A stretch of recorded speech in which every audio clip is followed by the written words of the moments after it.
On today's hot sheet, we're discussing housing inventory and existing home sales. Today's Monday, January 22nd, 2024. I am Byron Lazine, and the hot sheet starts now.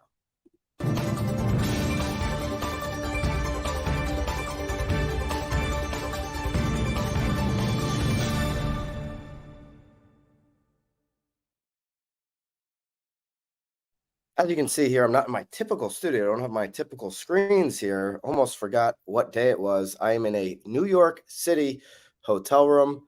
They are nothing to brag about. We are going to be interviewing later on today Ryan Serhant in preparation for our BAM Pro Bowl, which he will be keynoting at. If you haven't grabbed your free seat to the BAM Pro Bowl, do so now. We've got the link down below. BAM Pro Bowl. Ryan Serhant will be keynoting that, amongst many other All-Stars, to kick off the year. The biggest virtual event of the year is the BAM Pro Bowl. That'll be February 7th, with the link down below to secure your seat. Look for the interview that I do with Ryan maybe later this week, not later today. We'll be doing it later today. And there's not room service, John. This is not one of those types of hotels. I do prefer those type of hotels, but we are not doing that here today, John, on this Monday. So Dawn, looking forward to the BAM Pro Bowl as well.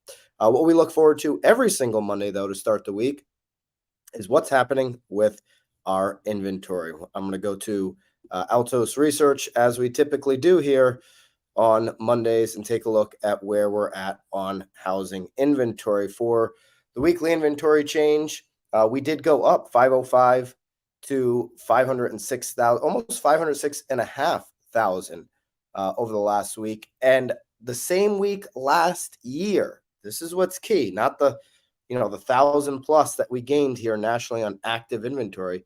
What's key here is that the same week last year, we actually saw a decline, a very slight decline, albeit a decline. Another indication, just like we were talking about last week, that the bottom is potentially behind us here as it relates to the inventory crisis. Inventory bottom was obviously 2022. The inventory peak last year was 569. We could maybe even continue to improve into that here in the first half of the year.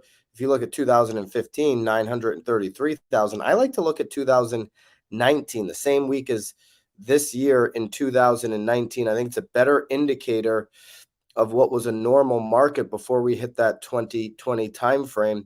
And if you look at the same week in 2019, we had 823,964 listings.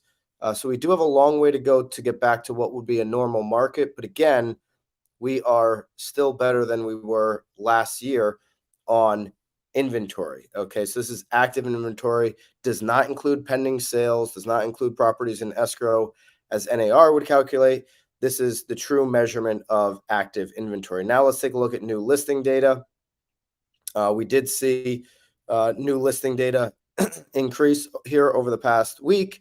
We had new listings at 44,244. So you see here to start the year, we've got consecutive weeks now where we are going up. Let's go to 2024, going up. We're at 44,244. Good sign. The better sign is that it's beating the pace of last year. Once again, another indication that we are bouncing off of the bottom. Last year, we were in the 42,000s, same as 2022. So new listings and total inventory both are up here to kick off the week. This is a great thing. We want to keep that momentum going. And then price cuts also down off of last year's pace, 31.4% for the same week. For this week, and then the same week last year, 34.7%. So price cuts, you can see here, are gradually coming down, as they did the same time last year. It wasn't until April, May that you saw price cuts starting to increase as people got anxious after they felt like the spring market was down. So probably still some room to drop on the price cut analysis here. Now, we know we had a big week last week on purchase apps. They were positive 9%, but that's coming off of really nothing to start the year. So the better indicator is going to be what happens here in the second half of January on purchase applications. Are we going to have sustained demand and interest in purchase applications as we move forward. We'll be obviously watching the 10-year, which unfortunately here to start the year, this is what we're looking at to start the year since we had the drop in December. This upward trend right here. This is what's impacting rates the most right now. We'll keep our eye on that and see how that reacts here going through this week. Now let's take a look at anything else on that. I don't think there was anything else on that I wanted to share. Of course, if you want to use some of this stuff for your content, I'm getting a whole bunch of feedback from you guys, BAMXers, that are saying, hey, I'm using this in my email newsletter. I'm using this to send out to clients in my database. Then make sure that you are, one, sign up for BAMX, use code HOT to get 10% off of that. And make sure you're downloading the hot sheets every single day.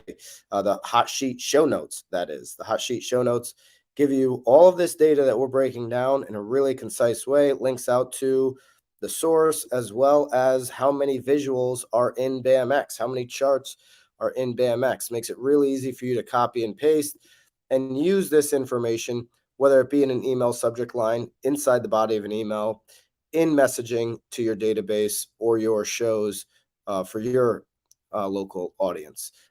With that, let's get into existing home sales. NAR's existing home sale report is out, and existing home sales decreased by 1% in December to a seasonally adjusted annual rate of 3.78 million. Sales declined by 6.2% compared to the previous year. This is a big one here. We want to get this behind us, especially as real estate professionals. People want to see the market moving, see more opportunities in the market. It's critical that is the bottom. That number that we just discussed there, the total sales, existing home sales sliding 1% in December to that 3.78 million. Very rarely do you see, I mean, it really almost never happens that we see existing home sales in this country drop below 4 million. There's been a couple of glimpses of that, like we're seeing right now back in the great financial crisis, but you never see the 4 million mark is kind of the floor for existing home sales. So most of the projections that we've gone over, the belief is that we're going to get up above 4 million this year. How much above 4 million is the debate, but we really need to see that 3.78 million that we see in December seasonally adjusted, a number that's behind us. We're hopeful that in January we'll start to see the signs that was the bottom and that is behind us. The inventory of unsold existing homes slumped 11.5% from the previous month to 1 million at the end of December, the equivalent of 3.2 months of supply at the current monthly sales price. So that is an improvement. We were at 3.8 months at one point here on inventory, on months of inventory. You want to know what that number obviously is for your market. You want to be able to articulate the national number versus your number. 2.9 months was December 2022, 3.2 months of inventory December this year. Obviously, December is going to be, people take their homes off the market. It's going to be a little bit lower than, it will be directly after the spring, but directly after the spring into the fall market, we were up to 3.8 months. We're almost getting to 4 months of inventory, 6 months of inventory, obviously being an even market. We haven't been at an even market for quite some time. Sellers have been in full control for seemingly ever, but really just the last 3, 4, 5 years looking back. But you want to know what that number is for you. Like if you're in the Northeast, Connecticut is like below 2 months of inventory. It's bonkers land, right? So the nation is improving at a much better rate for inventory than Connecticut is. Okay. So want to know what that number is for you, of course, and be able to articulate that to your buyers and why or why not they should be making a move. I don't like the advice. I talked about this on Knowledge Brokers podcast on Friday. Go take a listen to Knowledge Brokers podcast if you missed it. Me, Lisa, and Tom both walked away from that one saying our best Knowledge Brokers pod ever. We got into some of the economic stuff that we cover here, but then we went deep into listing strategies and some real tactical stuff. I don't know if Haley can link that up. If you haven't given that a listen in your car ride today, in the gym today, give that Knowledge Brokers pod a listen. Love for you to consider leaving that a review as well. That we feel like was one of our best ones, and then just go have a listen, basically. All right. So here's a little chart of being BAMX. Of course, the median sale price year over year up 4.4% according to NAR at 382,600. With these sales declining not only month over month but year over year, 6.2%. And of course, that's the number that we really need to see improving. Some other numbers out of this NAR report: sales slipped in the Midwest and the South, but they rose in the West. They remained unchanged in the Northeast. All four regions experienced year over year sales decreases, total sales. Lawrence Yun expects the latest month sales to be the bottom. Thank you, Lawrence. That is exactly what we're hoping for here on the hot sheet. The latest month sales look to be the bottom before inevitably turning higher in the new year. Mortgage rates are meaningfully lower compared to just 2 months ago, and more inventory is expected to appear on the market in the coming months. The median existing home price for all housing types in December was 382,600, reflecting 4.4% increase on that number. Okay. What I mentioned, I think I started to mention before I went on my little Knowledge Broker podcast rant, was that I don't like the advice that a lot of people are pushing right now, or I don't even call it advice, but I don't like the narrative coming from the real estate community that the middle of the year we're going to have 5% interest rates. I know what the real estate community means. They mean that rates could be in the high fives. Okay, that rates could be 5.9, that they could be.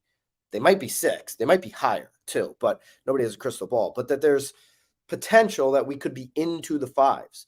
The problem with the narrative that we're giving out is that the community, that the everyday buyer who's out there, is hearing fives, and they're automatically hearing 5. They're automatically hearing 5% interest rates. And that buyer is going to wait till the middle of the year based on that advice. I'm battling a sinus thing here, so I'm just going to, there we go. Thank you. My apologies, hot sheeters. But the buyer might wait till the middle of the year for that 5% and wait through all the good inventory that's coming in the spring. We know, real estate professionals know better than anybody, the great inventory comes in the spring.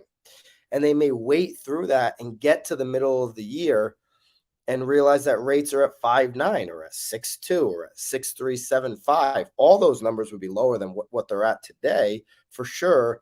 But for maybe a half a point, they're going to miss their opportunity by waiting for 5, which is not likely coming. And by the way, 5 is the number I think floodgates open. So I don't like the narrative of telling people that rates are going to be anything in the future. You don't have a crystal ball. Here's what we know is likely to happen if rates go to 5. This many more, right? Like, how many more buyers enter the market? And just let them answer the question. Do you think more or less buyers enter the market here in this community when rates get to 5%? And right now we're at maybe your national average 3.2 months of inventory. Maybe you're 2.5. Maybe you're a little bit above that. At this level of inventory, do you imagine with this many more buyers coming into the market that inventory goes up or down? These are the conversations you need to be having, because I think it's actually in a buyer's best interest to be looking now. Okay, to be looking now before the spring market really takes hold, as opposed to getting them to wait on the sidelines. If they're a buyer that really needs to buy, there's always time and place to tell people not to buy, but to predict interest rates, not a great thing to do as a real estate professional. Here's what we know has happened. Here's what we know is happening. And I'm tracking this stuff every single day, and I'll give you up to the minute information. But to tell you in the middle of the year, this year, what they're going to do would be irresponsible. Speaking of rates, Haley, I don't know if you've got Mortgage News Daily up. Let's take a look at where we ended the week. We can also take a look at the 10-year, where we're at right now. I don't know if Haley, you can help me up. If not, I can bring up the 10-year. You may not have it up. Okay, there's the 10-year. Thank you, Haley. So the 10-year down a tick here to start this week at 4.099. We'd all love to see a 3 in front of that, see some more gradual improvement. We're going to have to look at the economic data here over the week to see what happens. Let's take a look at the 30-year fix where we ended last week, Haley. If you have that on Mortgage News Daily, of course you do. 6.92 to end the week. So we were basically ticking up all week. Every day went up a little bit. We had the holiday on Monday, and then just continued to tick up with that 10-year ticking up. So we'll watch that, see what the economic data looks like throughout this week. Thanks for joining me here live from New York City. Be on the lookout here on the main channel. Make sure to subscribe to the main channel for the interview with Ryan Serhant, which is a little preview of the keynote he's going to be doing at the BAM Pro Bowl on February 7th. So subscribe to the channel so you don't miss that. Definitely sign up to the BAM Pro Bowl. And of course, if you want to get the most out of what we're doing at BAM, sign up for BAMX using code HOT. Get 10% off of that sign up. You get access to all of the show notes from the hot sheet, all of the downloads of all the slides that we have easily available for all of you, as well as our monthly courses, live streams, and the community. Use code HOT to get 10% off of BAMX. Hope everybody has a great start to the week. We'll see you back here tomorrow, 9:30 on the East, 6:30 on the West. Until then, toodaloo.